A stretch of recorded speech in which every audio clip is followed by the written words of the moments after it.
நெல் ஃபுல்லாக அறுத்தாச்சுங்க. இப்போல்லாம் கைட்ட யாரும் அறுக்க மாட்டோம். அதுக்கு மிஷின் உண்டு. அதுதான் நேற்று நான் வீடியோ எடுத்து போட்டிருந்தேன்.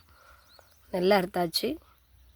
ஆனால் அந்த வைக்கோல எந்த ஆடு மாடும் சாப்பிட மாட்டேங்குது.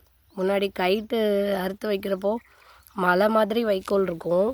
அவ்வளோ உயரமாக அடைஞ்சி வச்சுருப்பாங்க.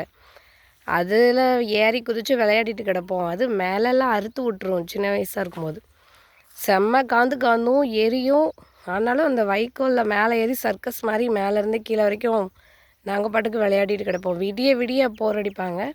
விடிய விடிய அடித்து தானே எடுப்பாங்க. அப்போது நாங்கள் பாட்டுக்கு ஜாலியாக அதில் விடிய விடிய விளையாடிட்டு இருப்போம். அப்படி இருக்கும். அப்புறம் அது மாட்டுக்கும் ஆகும். நல்லா அடைஞ்சி வச்சுருப்பாங்க. பட் இப்போ எந்த ஆடு மாடும் இந்த வைக்கலை வந்து சாப்பிட்றதே இல்லை. அவ்வளோதான். இதுக்கப்புறம் இதில் வேறு ஏதாவது உழவடிப்போம். அடுத்து ஒரு ரொட்டேட்டர் போடுவோம்.